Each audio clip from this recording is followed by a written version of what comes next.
So, Jimmy, our unbeaten start to 2023 continues, but you're disappointed it's not 3 points? Yeah, always disappointed at home.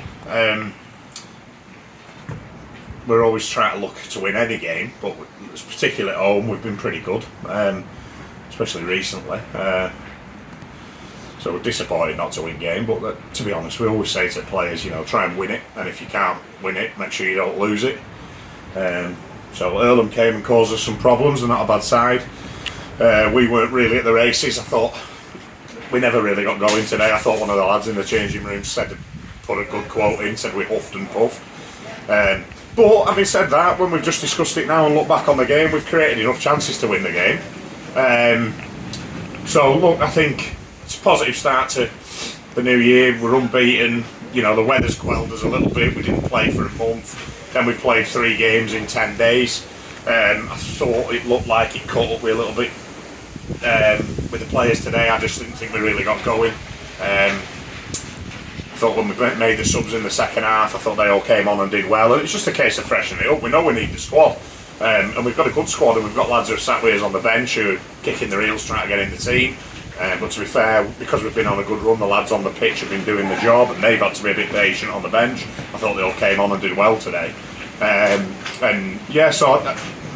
Look, we're a little bit disappointed to drop 2 points at home, but we've got another point. We remain unbeaten, so we take the positives out of that and go into our next lot of fixtures just in the same vein, really, to keep it going.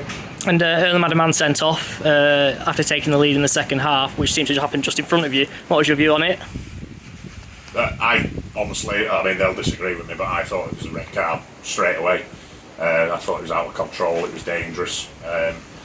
When he caught him above his ankle, it was about a yard away from me. Everybody will always say, I think there was a few decisions that Irlam could have had a penalty, maybe in the second half, but if I'm honest, it looked a penalty to me. So I'll just say it as I say it.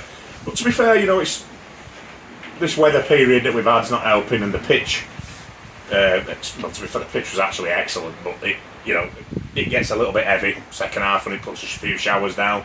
Lads are chucking tackles in, they carry a little bit further when they do a slide tackle, etc, etc. And on the whole, actually, I thought there'll always be contentious decisions, won't they? I'll be saying it's a red card, they'll say it's not a red card, but I thought the officials were pretty good on the whole. I didn't think they did a lot wrong. I thought they'd managed it quite well, the game, and I think probably a draw was a fair result in the end.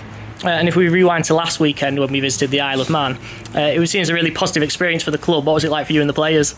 Yeah, we loved it. And the one thing I will say, actually, everybody talks about this Isle of Man game, and obviously it's just another game, isn't it? But it's not really. It's a big thing for all the teams who are going out there. It gives you that sort of 24, 36 hours of feeling a little bit professional. They're doing it the professional way. You're flying out, you're stopping in a hotel, you're eating pre-match meals, and the invaluable thing for us was getting all the lads together for that period of time. And we've got a great group in there, the real honest set of lads. Like today, we didn't quite get there today, but we know that that's not through a lack of trying. They really come together, and we brought lads in from all over the place, and the one thing that we have managed to do is get that camaraderie and team spirit together, and Isle of Man really helped that. Going out there to get a result, and all fans who came out, nearly 100 fans, almost have spent 400-500 quid back in the team. So we said, look, don't come out here and let them down.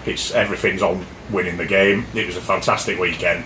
And the other thing I will say, actually, is that the Isle of Man, the people from the Isle of Man, not just at the football club, but all over, they were absolutely superb. But the football club, anything we asked for, they provided. And any teams who are yet to go out there, I would say, look, really look forward to it, because it's good. It was the Sunday got a little bit, the flight was delayed slightly, and there was rumours of 2 planes being turned back mid-air and things like that, and not being the best of flyer, I didn't enjoy that part of it particularly. But on the whole, fantastic weekend, good to get a win, and to have the lads together. So I think it's a real positive impact for the league, that. And we now have a tough trip to AFC Liverpool in midweek. What are your thoughts going into it? Yeah, another game on an artificial pitch, so we'll be on, won't we, on that one. It'll be a tough game. It will, and I think most managers in this league will tell you that midweek games away from home are tough. You know, sometimes we'll have to have a look at numbers tomorrow and get us head around what squad we've got. But it does make it difficult for lads, you know, when they're finishing work and they've got to get down to Liverpool for a certain time, and you know everybody's arriving at different times and trying to get hours and that off work. But it'll be another game. We've been pretty good on 3G, to be honest. You know, we won at Isle of Man again. We've had a couple of wins at Burscough. I think we only lost one. We lost at Lower Breck on a 3G, but we're generally pretty good. It allows us to move the ball. They're going quite well, so we know it'll be a tough game, but we'll focus on what we want to do. We'll go there and try and get another result, and you know, it'll be same applies. We'll be solid. We'll be hard working. We'll try and play football, and we'll try and win the game. And if we can't win it, we'll try and make sure we don't lose it. So yeah, it'll be a tough one, but one we're looking forward to. And just quickly on the squad there, we've started to get some players back recently. How's the injury list looking? Yeah, obviously Ben's come on today. Hayden started.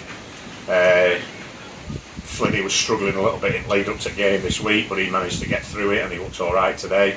Well done today, Jimmy. We're getting most of them back, unfortunately, but it's one of those, isn't it? When you start to think you're getting your players back, then another 2 or 3 will drop out injured. So a bit of a blow. We've lost Brandon for 6 or 8 weeks, something like that, ankle ligaments. Martin Grundy's not a million miles away. There's a couple of others as well. We've got a few niggles, you know, stuff that might not keep them out, but lads are playing through the pain with a few things. But we just, you know, we've got 25 players, so we can't rotate them in and out as much as we would like to. But we've got to be sensible as well. We've got a lot of games, and the rotation in the squad will be key, because when we're also trying to step lads' recovery up and do it the right way, not just chuck them in and play for 90 minutes and sort of feed them to the lions as much as. But you can't. You try and manage that situation, but it doesn't always pan out that way. So, yeah, we're getting there, and hopefully them lads who are out injured won't be too far away. And then obviously, you know, if we can get a real fully fit squad, it'll give us good options, and I'm sure we'll carry on our impressive run. Brilliant. Cheers, Jimmy. Thanks, Dan.